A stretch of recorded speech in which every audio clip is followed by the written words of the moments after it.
Vivo. Buenas tardes, bienvenidos a todos a un nuevo conversatorio en el Instituto 50. Hoy recibimos a Patricia Chiavay.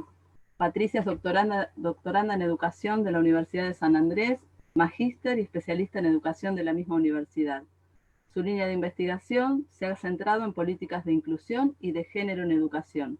Su tesis, Diversidad y familia en los contextos escolares, representación de configuraciones familiares diversas a partir de la Ley Nacional de Educación Sexual Integral, fue seleccionada como la mejor tesis del programa de maestría en gestión educativa de la Universidad de San Andrés en 2018.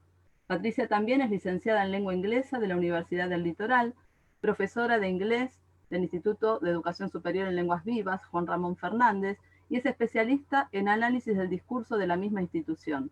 Actualmente se desempeña en gestión educativa y participa de eventos educativos que vinculan las emergentes necesidades de niñas y adolescentes con las prácticas escolares.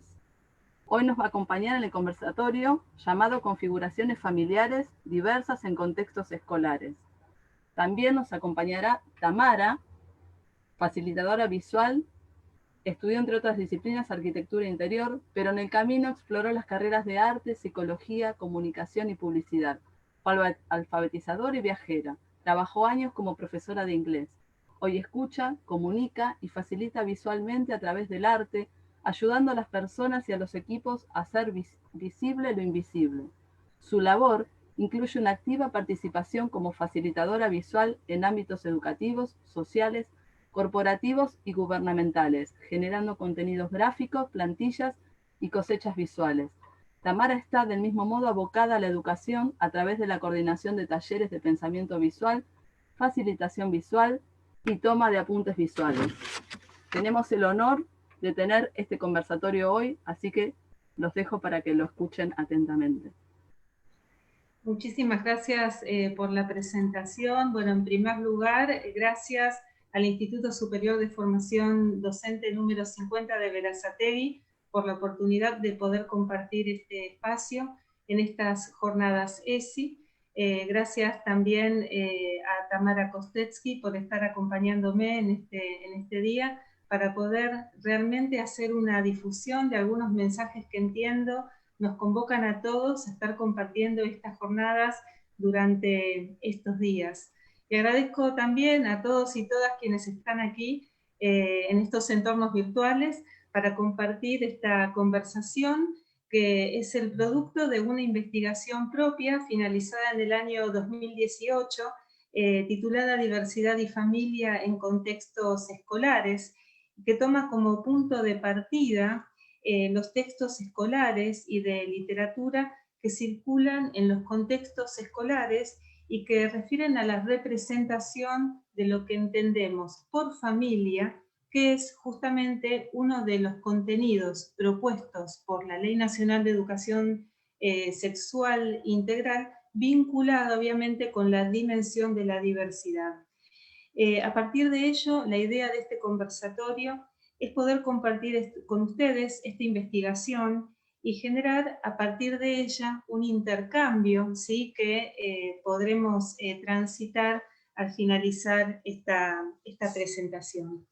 Y me gustaría comenzar a partir de la lectura de un breve relato de Emma Wolf, un relato tomado de la colección de cuentos Los Imposibles, escrito en el año 1988. Aquí va. Había una vez un señor y una señora invisibles. También una linda nena, invisible. En suma, una familia. Vivían en Boulogne. Apenas llegaron al barrio, los vecinos tuvieron que acostumbrarse a algunas cosas que eran raras, pero solo en apariencia. La máquina de cortar el pasto funcionaba sola. La bicicleta se mantenía parada en medio de la vereda.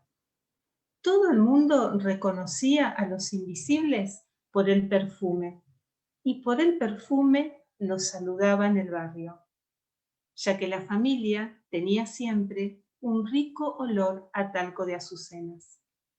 Cuando alguien olía venir las azucenas, saludaba hacia allí, sin ninguna duda. «Buenas tardes». «Buenas tardes», respondía alguno de los invisibles. La mamá, el papá, la nena. Cuando llegó el mes de septiembre, florecieron las azucenas en los jardines. Entonces hubo algunos días de confusión. Sin querer, los vecinos dejaron de saludarlos, o saludaban al aire, creyendo que los invisibles estaban allí. Ni bien se dieron cuenta del error, reemplazaron discretamente sus azucenas por portulacas, que no huelen a nada. Pero en marzo, los vecinos notaron algo diferente. Un cierto aroma a humedad, a zorrino joven, a pelel en día de estreno, a zoológico recién inaugurado, aleteaba por la vereda mezclado con el olor a talco de azucenas.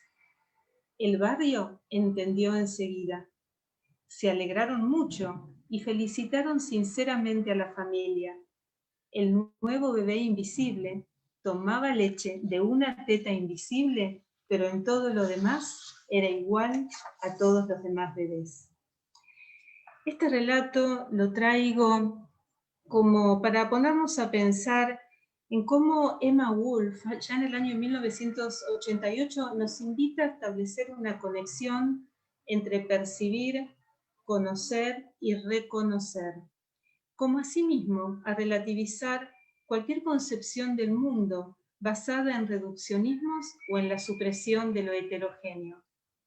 Emma Wolf, a partir de este relato, visibiliza la invisibilidad de una familia bien distinta a todas las demás, en una cartografía posmoderna, rizomática, queer, habitada, usando la terminología de Rossi Braidotti, por sujetos nómades, sujetos que transmigran, que trashuman, que proponen discontinuidades, que interpelan continuidades y que establecen nuevos puntos de partida y nuevos puntos de llegada. Y estos movimientos claramente afectan a la textura social, a las instituciones, a la escuela y a la familia. Nosotros somos parte de ellas y lo podemos comprobar. De hecho, Hochbaum ya en su momento identificó a la familia como un elemento clave de la revolución cultural de final de siglo, una situación que observamos aún también en la actualidad. A partir de ello también podemos hacer referencia a Bourdieu, quien refiere a la familia como un principio que se construye y reconoce colectivamente, a partir de acuerdos sociales que describen, entre comillas, a la familia normal y prescriben aquellos rasgos que no se ubican en la categoría de verdaderas familias, definiendo, a partir de todo esto, una legalidad. Lo que observamos en la actualidad es indudablemente una redefinición de esta legalidad. En los últimos 20 años en la República Argentina se han establecido nuevos marcos jurídicos. Uno de ellos, razón por la cual también estamos aquí haciendo estas reflexiones, es la Ley Nacional de Educación Sexual Integral, como todos sabemos, asociada con un programa de implementación obligatoria en todos los establecimientos educativos, desde nivel inicial hasta nivel superior de formación docente y de educación técnica no universitaria, la cual presenta una clara perspectiva de género. Junto con esta Ley Nacional de Educación Sexual Integral, también podemos mencionar en el año 2010 a la sanción de la Ley de Matrimonio Igualitario y con posterioridad a ella, en el año 2012, a la Ley de Identidad de Género. Claramente estas leyes han tenido y tienen un impacto en las percepciones de los sujetos al respecto de lo que entendemos por familia.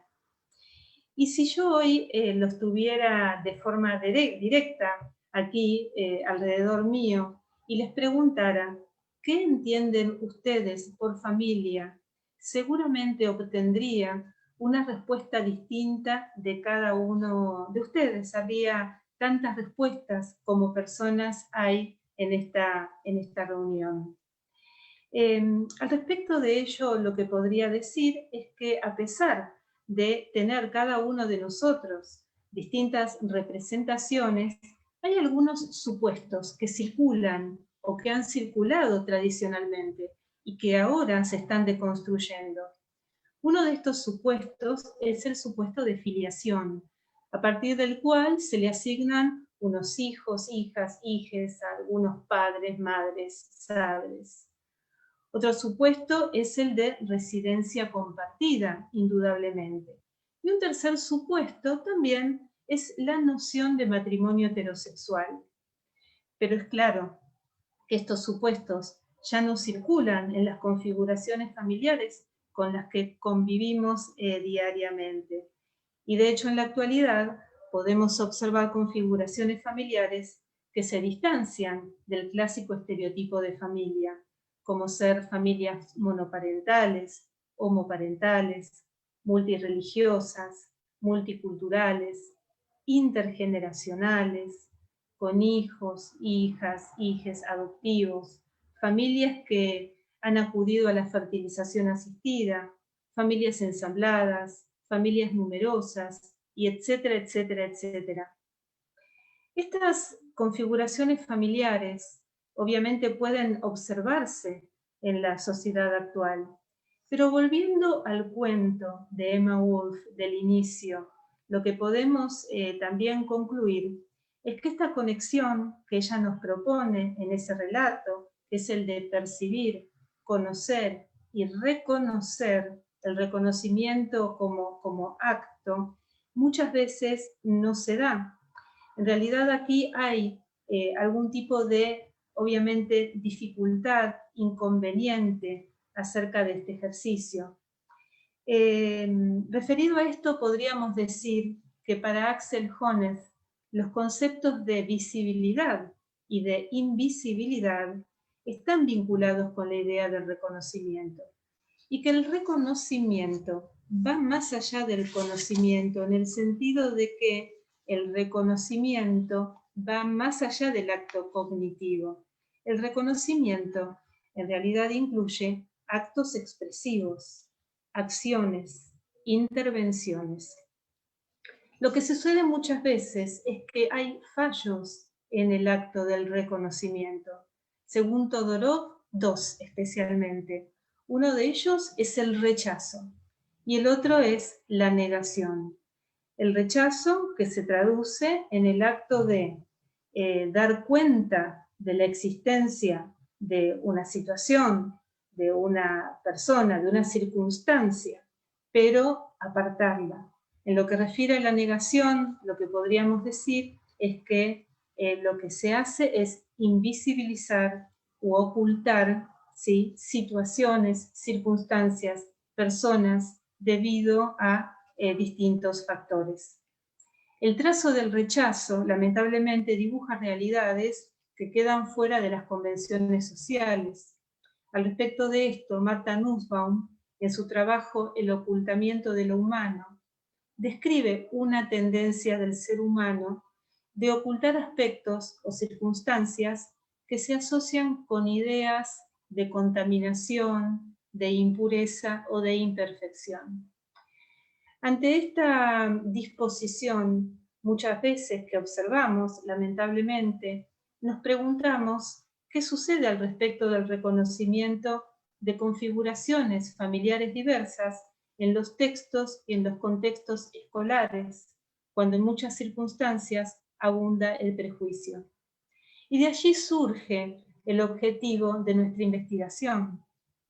Este objetivo fue entonces indagar la visibilidad de configuraciones familiares diversas en los libros de texto y en la literatura destinada a niñas del primer ciclo de la escuela primaria a partir del año 2006, precisamente el año de la sanción de la Ley Nacional de Educación Sexual Integral, teniendo en cuenta tres interrogantes principales. El primero es, en esta investigación, tratar de explorar cuáles son las configuraciones familiares que se visibilizan en los textos escolares y en la literatura infantil. Por otro lado, también explorar cómo se representan y cómo se reconocen las configuraciones familiares diversas en los textos escolares y en la literatura infantil a partir de la sanción de la ESI.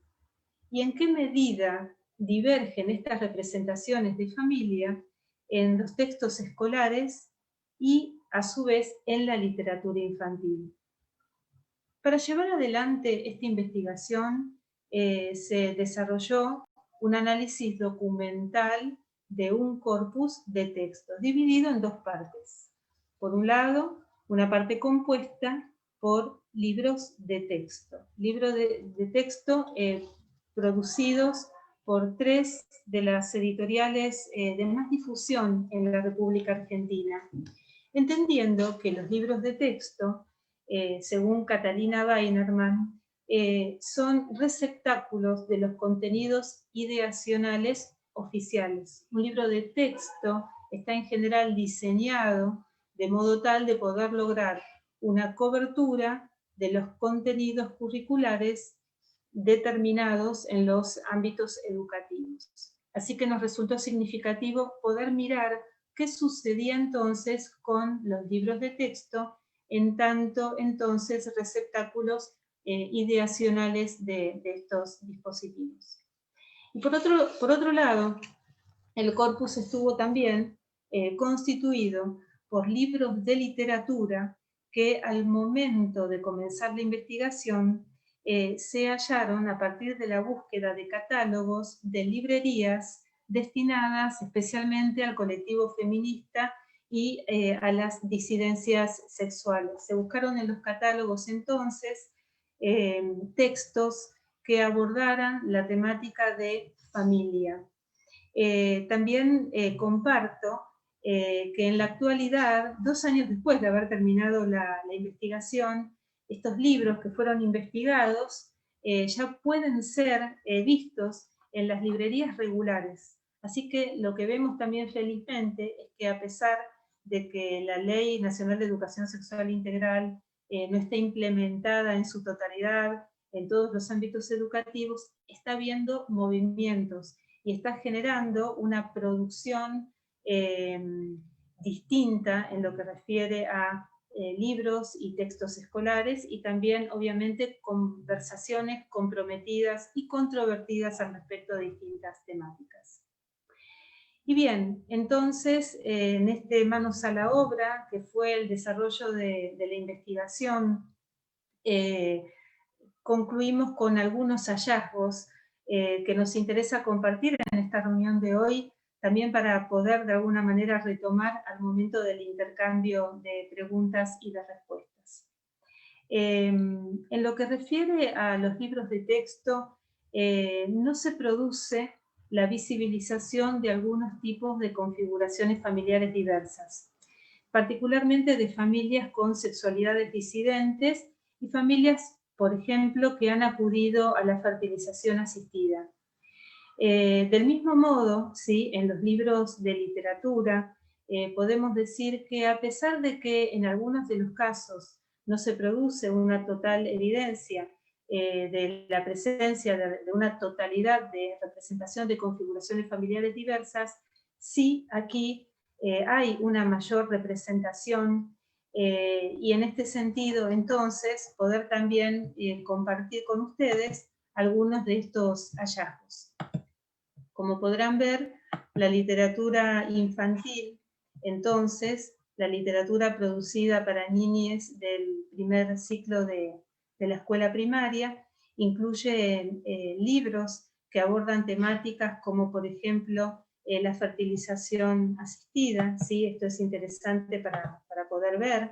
También historias, relatos que introducen situaciones familiares que incluyen la separación de padres, madres, sadres. Por otra parte, también otro hallazgo es que en el caso de los libros de literatura nos encontramos con 2 tipos distintos fundamentalmente.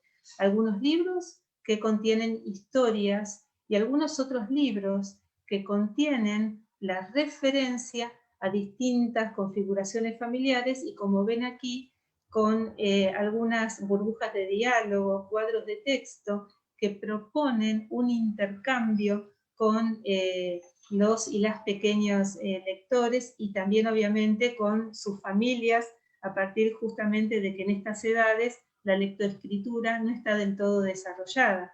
Entonces, como podemos ver aquí, este comentario, ¿no? Más de uno es familia. Una familia puede tener muchos integrantes, pero basta con 2 para formarla. Hay mujeres que quedan viudas, como la mamá de Leo, y otras que deciden ser mamás aunque no tengan pareja. También hay papás que crían solos a sus hijos. Este tipo de familia se la llama monoparental, aunque los monos no tengan nada que ver en esta historia. En este sentido vemos cómo hay una voluntad de aclarar y de poder mediar para poder lograr también una mayor comprensión de estas dimensiones que se van introduciendo.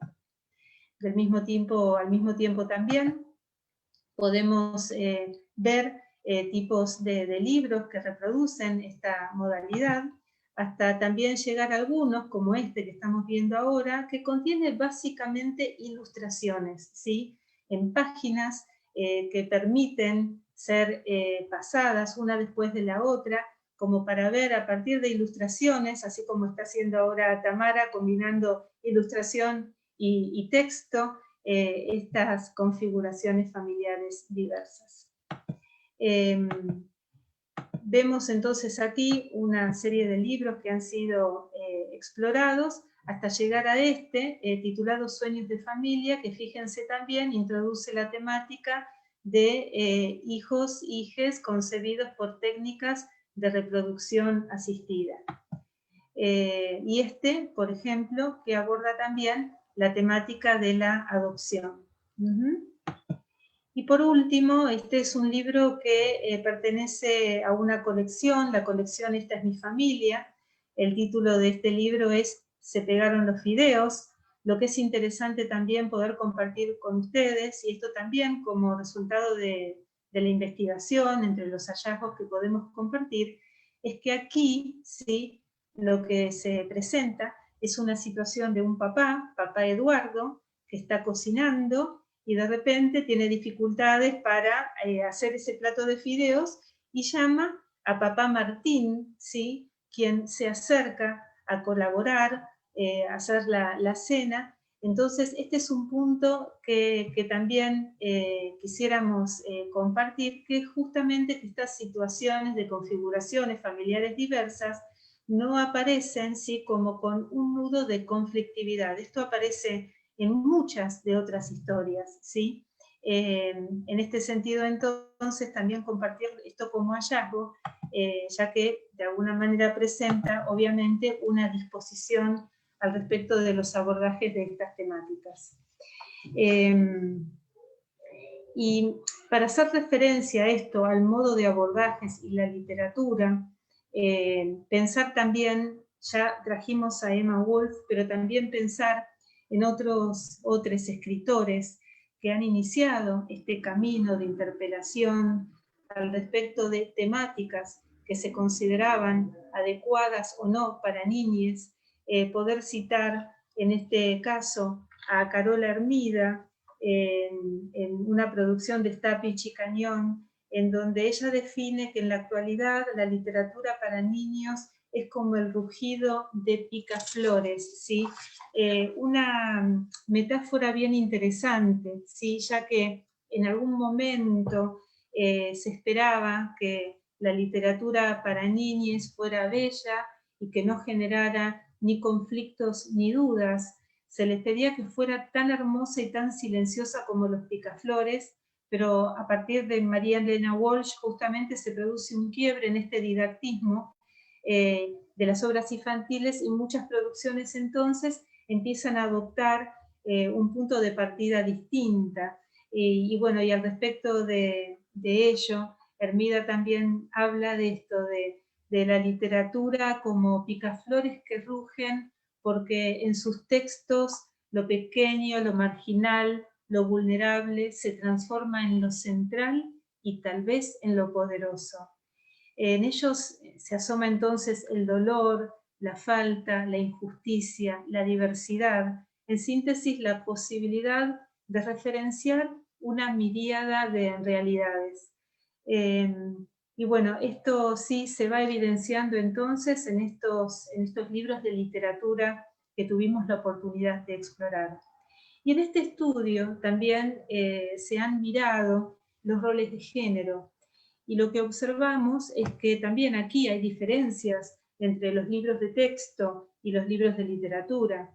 En los libros de texto se produce un reconocimiento de lo que son los roles de género por fuera de la heteronormatividad y el patriarcado, pero esta representación es bastante inestable. En una misma unidad didáctica encontramos representaciones de situaciones domésticas bien heteronormativas y en la misma unidad algún tipo de interpelación, ¿sí?, al respecto de ello, pero les diría de forma que ni siquiera está planificada, sino que aparece así de forma intermitente a partir de las observaciones que pudimos hacer. La coincidencia fundamental, aún así, entre libros de literatura y textos escolares es justamente que la familia siempre se refiere a un lugar en donde impera la contención, el amor, la afectividad. Hay una valoración, en todos los casos, muy positiva de lo que es la familia como un lugar de desarrollo y de crecimiento. Otro hallazgo de esta investigación ha sido también el hecho de que en la mayoría de los casos la voz del narrador es la voz de un niño, ¿sí?, que da cuenta de sus experiencias, siendo parte de la familia. Y en este sentido, también lo que podemos resignificar es justamente esta presencia como una posibilidad de empoderamiento de la infancia, de mirar a la infancia como categoría social, de la posibilidad que brinda de reconocer al niño como sujeto de derecho, ¿no?, que amerita ser oído y al mismo tiempo reconocido desde una voz autónoma. Anteriormente mencioné a Martha Nussbaum y la vuelvo a traer aquí, ya que Nussbaum también lo que describe es que el arte y la literatura justamente favorecen la exploración de aspectos problemáticos de la humanidad, produciendo niveles de conciencia que facilitan el conocimiento propio y de los otros. Entonces, qué importante pensar justamente en este contexto acerca de las implicancias que puede tener justamente la literatura y el arte, ¿sí?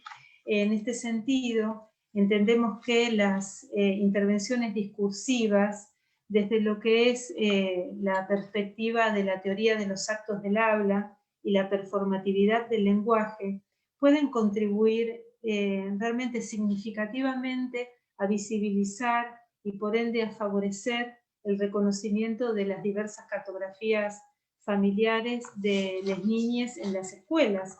En este sentido, qué importante justamente poder hacer intervenciones que tengan que ver con justamente esto, y aquí poder vincular estas ideas a una situación por ahí bien cotidiana. Si yo en este momento dijera, por ejemplo, hay problemas con la conectividad, seguramente estaríamos todos chequeando qué es lo que está sucediendo, ¿sí?, a partir justamente del efecto de esa locución, ¿sí?, el efecto de este acto del habla en quienes están escuchando.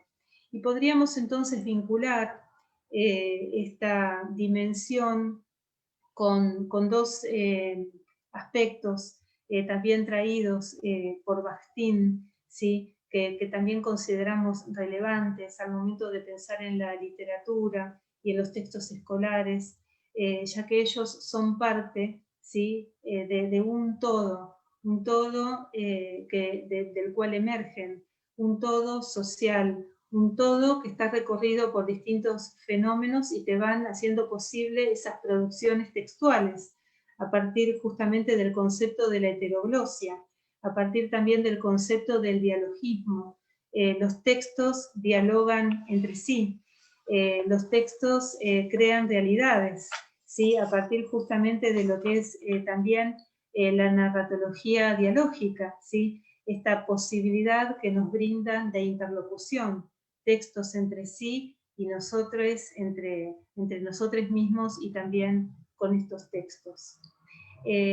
A partir de ello, entonces, entender que justamente cuando pensábamos en Jones y cuando hablábamos también del reconocimiento, más allá del conocimiento, a pesar de que nosotros no estemos, quizá la mayoría, en la situación de poder tener especial incidencia en lo que es la letra de la ley, en las políticas públicas, por ejemplo, aunque la mayoría de nosotros no seamos escritores, sí lo que podemos justamente hacer es elegir corpus de literatura, ¿sí? Si los textos escolares no nos resultan suficientes, poder hacer elecciones que contribuyan justamente a la visibilización de configuraciones familiares diversas en este sentido, para que ningún niño se sienta fuera del mapa, para que ningún niño se sienta fuera de esa cartografía que de alguna manera entendemos es sumamente importante traer, ¿sí? Mediante los textos y los discursivos a los textos escolares. Entonces, sí, poder traer estas nociones a la idea de que los silencios no son ingenuos, ¿sí? Que la palabra, que lo discursivo tiene un impacto y un poder, que como dice Freire, pronunciar al mundo, ¿sí? Es darle una existencia. Entonces, al hablar, al producir, al intercambiar, vamos a ir obviamente también logrando un efecto distinto en los contextos que habitamos. Y cualquier decisión, así sea preliminar, así sea incipiente, nos va a ir mostrando un camino distinto y va a ir creando un camino distinto, ya que realmente lo que sí sabemos es que lamentablemente el discurso imperante aún en las escuelas a partir de esta exploración de lo que son los textos escolares no es aún un discurso del reconocimiento, ¿sí? Así que, bueno, habiendo compartido estas ideas que están vinculadas con esta investigación y estos andares, obviamente estamos aquí ahora dispuestos a poder generar un intercambio de un ida y vuelta a partir de las preguntas que hayan podido llegarnos. Bueno, ¿se me escucha ahí? Perfecto. Son numerosos los comentarios, agradecimiento, destacan el tema de la imagen acompañando tus palabras, Patricia, muy clara. Graciela Beatriz Tillo dice, me sentí invisible mucho tiempo, sobre todo en lo laboral. Todo me llevó a una depresión horrible. Solo reaccioné cuando sentí que mi hija también estaba siendo invisible en su escuela. Es fundamental establecer un vínculo con el alumno y respeto mutuo para luego educar con amor, ¿no? Totalmente. Después, Natalia dice, rugidos de picaflores, qué metáfora, ¿no? Rescata esa metáfora para definir a la literatura infantil. Marcela Balestri dice, sin lugar a dudas, la familia es una construcción social y debemos todos estar abiertos a la diversidad de constelaciones familiares, a la heterogeneidad, a la diversidad. Tengo una pregunta también. ¿Cómo no? Patricia, ¿indagó cómo se abordaron los cambios dados en las configuraciones familiares dentro de las instituciones escolares? ¿Cómo realizó el trabajo de campo? Sí, Son dos preguntas. Sí, el trabajo de campo, en realidad este es un estudio documental, con lo cual el objeto de estudio fue justamente un corpus de literatura, ¿sí? El tema de digamos, transformación en lo que refiere a configuraciones familiares fue abordado desde un marco teórico, por eso también la referencia a Hobsbawm y a Bourdieu, y también obviamente a otros documentos, ¿sí? A los que accedí a partir de una lectura para ver esta temática que está vinculada justamente con este dinamismo en lo que refiere a las configuraciones familiares diversas.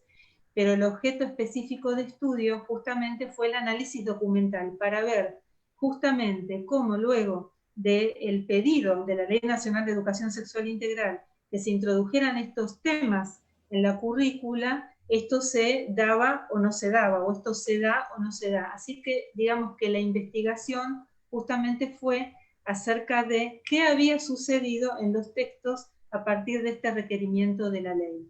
¿Sí?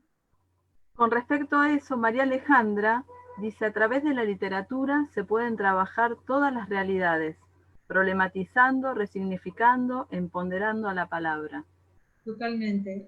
Por eso creo que nos tenemos que animar y animar también a elegir autores, escritores que están por fuera del canon, ¿sí? Estamos como muy habituados a elegir a unos mismas escritores, escritoras, y de alguna manera también ir a la búsqueda de autores que proponen otras perspectivas y que también abren otras dimensiones, ¿sí? Fíjense también algo ahora cuando estamos conversando, ¿no? Otro tema muy relevante, a pesar de que este no sea el tema de la investigación, es el del lenguaje y el lenguaje inclusivo. Fíjense también poder alojar en el lenguaje distintas representaciones, ¿no? Que también es todo un desafío. A pesar de la inestabilidad que uno tiene, creo, ¿no? En la actualidad, al respecto del uso del lenguaje inclusivo, porque en algún punto esto nos desafía, ¿no? Cómo hacer un uso efectivo de la lengua que dé lugar a distintas configuraciones y a distintas también identidades, ver cómo uno de forma incipiente, como decía antes, puede empezar a hacer estos avances. Hay también literatura que está destinada para niñas que también tiene esta propuesta como para poder ir justamente pensando en otras construcciones y en otros usos discursivos que vayan abriendo ventanas, ¿sí? en esa pared de lo posible. Entonces sí, y la literatura es una gran aliada, pero me parece que también animarse a tomar nuevos escritores y bueno, y tomar también a estas grandes escritoras que hemos mencionado hoy, que también ya hicieron dieron un gran puntapié a todas estas temáticas. Lo hablábamos antes con Gabriela, antes del inicio de esta conversación, ¿no? Como uno siempre puede echar mano de textos que puedan visibilizar situaciones que quizá no están del todo sobre la mesa. Así que sí, totalmente, Graciela, de acuerdo con el comentario. ¿Cualquier docente puede ser también una investigador o investigadora? Preguntan acá.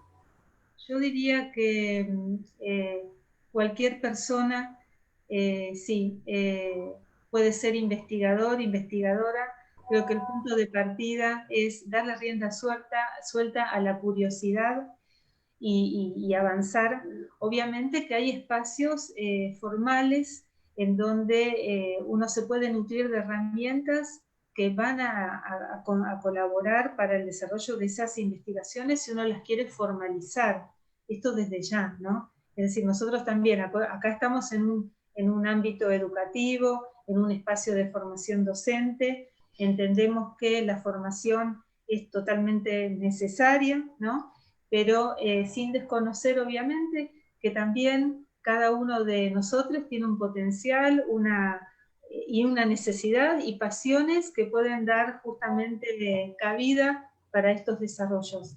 Pero bueno, sí, y creo que es muy interesante poder entrar también en un ámbito de investigación porque nos permite ver nuestros contextos, nuestras realidades de otra manera, poder tener, ¿saben qué? Esa mirada del turista, esa mirada del extranjero, la mirada del drone que pueda al mismo tiempo poder separarse un poquitito de ese campo en donde nosotros nos desempeñamos y que por ahí nos atraviesan lo cotidiano. Creo que esta posibilidad de distanciarnos un poquito, de, digamos, mirar esa cartografía estando, pero al mismo tiempo poner esos binoculares para mirar ¿no? un poquito más allá y poder interpretar qué es lo que nos sucede y encontrar respuestas. respuestas que tengan que ver con esto, con la toma de decisiones al respecto de acciones que puedan modificar, ¿sí?, las realidades en las que nos movemos. Tengo numerosos comentarios, Patricia, son muchísimos.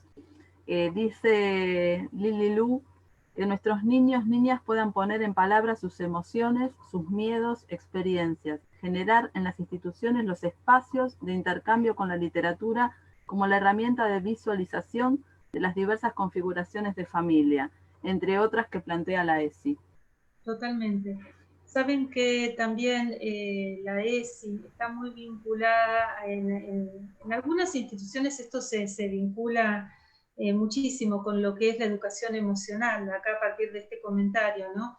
El reconocimiento de las emociones, el reconocimiento, hablábamos antes también de esto, de lograr un mayor nivel de conciencia para poder expresarlas. Y en lo que está vinculado con la ESI, porque educación sexual integral no es lo mismo que educación emocional, obviamente que no, pero creo que en algún punto pueden vincularse y poder obviamente colaborar, contribuir a referenciar situaciones de vida en las que las niñas necesitan justamente elevar la voz y poder hablar de algunas cosas que les pasan, basándonos siempre en este concepto de que es mejor hablar de ciertas cosas y salir de esa inercia del silenciamiento. Totalmente de acuerdo, ¿sí? Dar voz a las infancias y salir del adultocentrismo, ¿no? Esto es importantísimo, dar esa trascendencia y esa relevancia. No quiero dejar atrás un comentario de Marcela Balestri, que dice, en el diálogo, en el intercambio de voces, surgen las ideas, el análisis, las reflexiones. Sí, saben que también esto, ¿no? Lo dialógico, de lo que hablamos antes, las comunidades, creo, generan esto que se llama inteligencia colectiva, ¿sí? El poder hablar, el poder compartir, nos permite repensar la cosa, buscar respuestas. Y las niñas son parte de estas comunidades de aprendizaje. Las escuelas están cambiando y diríamos, y lo sabemos, lo estamos comprobando a partir de esta situación de pandemia y de aislamiento social, muchas de las prácticas de la educación tradicional se han visto interpeladas.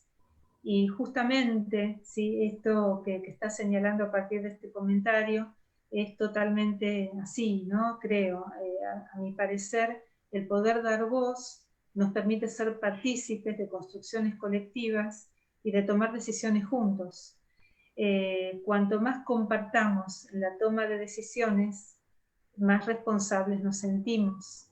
Obviamente que hay distintas edades, distintos niveles de experiencia, esto desde ya, pero el docente, de alguna manera, pudiendo abrir esos espacios de comunicación y de diálogo para que en todo caso también las niñas que asisten a la escuela puedan encontrar esas respuestas, ¿sí?, y resolver situaciones que necesitan resolver. Patricia Karen dice, ¿cómo es posible introducir estos textos en el aula sin que sea una bajada de línea? ¿Cuáles serían nuestras intervenciones para generar en el estudiante la problematización de estos temas? Sí, me parece bien interesante esta pregunta y es una gran pregunta porque justamente nosotros docentes no estamos trabajando de forma aislada, siempre trabajamos en instituciones. Y las instituciones, obviamente, cada una también, orgánicamente, tienen una personalidad, por así decirlo, unas expectativas y unos modos. Obviamente que hay una ley nacional de educación sexual integral que determina que todos estos recorridos tengan que ser hechos, pero también la realidad nos marca que obviamente los contextos nos van también marcando algunas decisiones. Si tomamos, por ejemplo, el relato de Emma Wolf, de la familia invisible, ese es un relato que, fíjense, no entra en temáticas que, diría, ¿no?, pudieran representar un alto nivel de conflictividad al momento de hacer ese intercambio en el aula. Aún así, creo que permiten, habilitan la conversación al respecto de configuraciones familiares diversas, justamente para empezar a dialogar con las niñas en el aula acerca de que no todas las familias son iguales, de que hay distintas familias, empezar a abrir esos terrenos, ¿sí? De una forma así progresiva, de una forma delicada, ¿sí? Me gusta mucho la idea de un activismo delicado, ¿sí? Del cual a veces se habla en estos contextos, estos pasos de los que hablábamos antes, dar pasos, pequeños pasos para ir de alguna manera haciendo comunicaciones que realmente tienen que ver con lograr espacios de amorosidad, de libertad, ¿sí? De salud. Por eso, en algún punto, también poder hacer una resignificación de esto cuando se habla tanto de ideología, ¿no? Creo que no estamos hablando de ideología, estamos hablando de reconocimiento de derechos, de resignificaciones, de espacios de libertad, de amor y de salud. Y en este sentido, quizá también nosotros, si nos ponemos desde ese lugar, y sí, haciendo selección de textos que sean adecuados, ¿no? Para cada momento, también en algo que es producto de un andar, quizá en este sentido esta pueda ser una alternativa, ¿no? Hay textos de los que uno pueda también... Esa es la genialidad de la literatura, ¿no? Que nos permite tomar esto, resignificar, ponerlo en discusión. Y estaba pensando cuando hablabas esto de las inquietudes, de las preguntas, tienen que ver con la institución que te respalda, donde estás, no hacerlo solo, es decir, hacerlo en diálogo con colegas, proponerlo entre colegas, esta lectura o relectura de textos, este trabajo de visibilizar lo invisible. Me parece que es importante hacerlo en compañía, hablando y volviendo al tema del diálogo. Totalmente. Sí, el tema de los equipos de trabajo, de la contención, porque también lo que sucede obviamente cuando uno empieza a introducir estas temáticas, como otras también, ¿no? A partir de la literatura y de la sensibilidad que esto produce, también hay mucho para compartir con otros docentes justamente porque se moviliza mucho la emoción. Entonces también desde ahí, a partir de los recursos que sí, creo que acá otra vez volviendo a lo que es la formación, también es muy necesario, ¿no? Desarrollar para poder sentirse más seguro al momento de poder hacer estas comunicaciones, ¿no? Los recursos abundan, esto lo sabemos, y compartir, como decías Gabriela, con colegas para ver cuál es el más oportuno, el más adecuado, sí, después ver cómo nos fue, esto también, ¿no? Claro, Pensar juntos en el diseño y ver cómo nos fue, cómo te fue. exactamente. Esto también es importante lo que decías con respecto a lo discursivo, cómo las configuraciones discursivas, cómo las elecciones discursivas de uno habilitan espacios o no también, porque esto que vos hablabas con respecto al lenguaje inclusivo, ¿no? Que nos pone ahora a todos en un lugar medio, estoy yendo por buen camino, por mal camino, dije acá con E, pero acá el adjetivo lo puse mal, entonces creo que no hay una persona que no esté cuestionándose no si está bien o está mal, sino el uso, si lo está haciendo de manera correcta o no. Pero creo que es natural y que nos va a ir pasando, y que nos tiene que ir pasando hasta que esto se dé. Con respecto a lo que vos mencionaste, hay una pregunta que dice que cuente cómo hizo para recolectar los libros, analizarlos y llegar a tus conclusiones. Aparte creo que está pidiendo que expliques un poquito tu recorrido, ¿no? ¿Cómo llegaste a estos libros que mostraste? Sí, la metodología un poquito de la investigación, como señalé, se trabajó con un corpus constituido por libros de texto y por libros de literatura destinada a niños, niñas del primer ciclo de la escuela primaria. Entonces, a partir también de datos, seleccioné a tres editoriales, a las tres editoriales de mayor difusión en la Argentina, Y bueno, a partir de ello entonces seleccioné los textos y los exploré.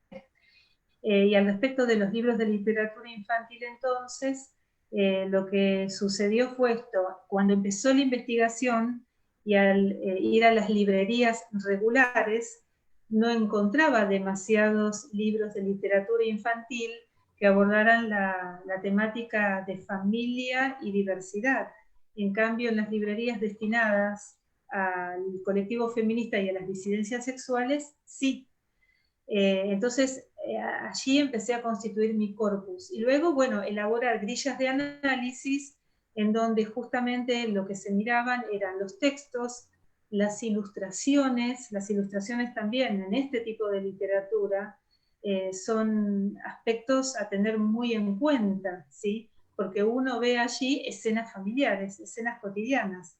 Entonces, bueno, así fue el procedimiento de búsqueda, de lectura, eh, y a partir de ello sí se llega a las conclusiones, ¿sí? A partir de esa sistematización en lo que refiere a la recolección de información, luego sí poder analizarla para llegar a unas conclusiones, ¿sí? Esto fue el proceso de la investigación. Acá hay otra pregunta que dice, dentro de la investigación realizada, ¿los alumnos aceptan la diversidad? Yo no hice investigación entre estudiantes y docentes. Reitero que mi investigación fue documental. Yo miré los libros para ver si estas configuraciones familiares aparecen evidenciadas en los libros que circulan. Aún así, esta pregunta me resulta interesante porque justamente en las comunidades que habitamos encontramos resistencias y a veces también de los estudiantes, ¿sí? Y de hecho, bueno, hablando de otros temas, pero hay cuestiones que se juegan sexogenéricas dentro de las comunidades escolares e indudablemente, ¿sí? Hay personas que también se resisten a estas disposiciones. Hace un ratito hablábamos del lenguaje inclusivo, también esto, ¿no? Eh, pero yo diría que fundamentalmente creo en la educación, creo en la ley y que uno puede ir abriendo caminos para las comunidades que de alguna manera educativas que trabajan en la implementación de la Ley Nacional de Educación Sexual Integral van viendo los resultados a medida que va pasando el tiempo, ¿no? De mayor flexibilidad y de mayor aceptación. Pero no todos los estudiantes, obviamente, están abiertos a todos los materiales, ¿no? Esto desde ya. Pero bueno, se abre también a esa interlocución y a poder decir por Es un qué. desafío, es un desafío. Luciano dice, como dijo Patricia al comienzo, cada familia es una concepción individual subjetiva. Esto también lleva al rechazo de los alumnos hacia otros que tienen familias que no comparten sus mismas características. ¿Cuál es la forma más apropiada de trabajar este rechazo? Es una gran pregunta, ¿no? No sé si hay una sola forma más apropiada. Y no hablemos solo de cuestiones sexogenéricas o de disidencias sexuales, sino también, bueno, mencioné antes familias multiculturales, multireligiosas, es decir, al respecto de estas cuestiones. Yo diría, como mencioné hace un par de minutos, el tema de la implementación sistemática de la Ley Nacional de Educación Sexual Integral, que como dijimos antes, en realidad no ha logrado un total alcance en todas las instituciones, pero si tenemos la oportunidad de hacer una selección de esos corpus de literatura, de poder hacer diseños de actividades también desde las ciencias sociales, desde lo que son otras disciplinas curriculares, ¿no? Dosificadamente y también sostenidamente, porque en realidad no es suficiente una jornada ESI una vez al año o dos. Esto demanda una revisión de muchos de los materiales que nosotros utilizamos. Entonces es esto, abrir estas posibilidades y bueno, como decíamos antes, los equipos docentes preparados para llevar estas propuestas a los entornos escolares, ¿no? Marcela nos dice, construir y reconstruir en medio de la crisis, en medio del contexto, por el cual nos encontramos atravesados y vemos que salen a la luz las problemáticas por la cual se ven atravesados les niñes, sus temores, sus percepciones, miedos y angustias. Es muy importante tener presente la realidad, el contexto y visibilizar aquello que les genera ansiedades y abrir la escucha. Totalmente, totalmente. Y en estos tiempos, obviamente, todo está funcionando en el interior de los hogares. Se superpone la cartografía escolar a la cartografía de la familia. Y en muchos casos, obviamente, las familias no son los lugares de mayor acogimiento para las niñas. Mencionaba que en los textos indagados la familia siempre sí aparece como un lugar de contención, de refugio, de amor, pero sabemos que esto no es así. En estos tiempos de aislamiento y pandemia, justamente hay toda una preocupación, esto no es ninguna, ¿no?, novedad de lo que estoy compartiendo, pero sí, lo menciono ya que ha salido a partir del comentario que esto está ocurriendo, por eso esta posibilidad de compartir lecturas que tengan que ver con esto, con poder conversar de lo que a uno le sucede, poder abrir temáticas que representen conflictividad, creo que bienvenido es. Sí. Estoy mirando la imagen de Tamara, ¿no? Lo que acaba de hacer. No sé si querés, Patricia, compartir esto que hizo Tamara, esta imagen para todos. Sí, sí. Por ahí también Tamara puede, lo que yo tendría, compartir la cámara. Tamara está trabajando con su propia cámara y estamos con esta visual de galería, que esto en realidad lo coordina el host de la reunión. Tendríamos que poner un spotlight ahí, no sé si Jonathan puede hacerlo desde lo que son los controles para poder hacer foco ahí. No sé si esto se puede realizar. Igual la idea, Gabriela, es poder enviarles esta imagen para que quienes han asistido hoy a este conversatorio puedan recibirla también. Lo podemos compartir mediante un documento, ¿sí? Esto desde ya, porque ahora me parece que no tenemos Yo esta estoy opción. observando, obnubilada, ¿no? Todo lo que fue, la fui observando a medida que vos hablabas, cómo representaba gráficamente.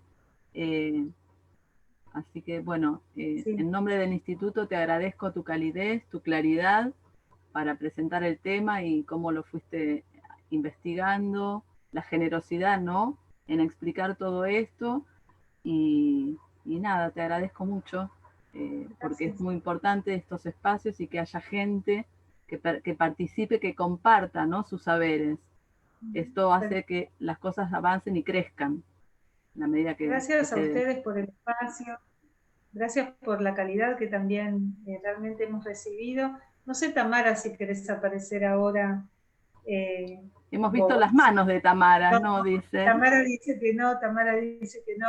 Con Tamara trabajamos muchísimo al respecto de la ESI también.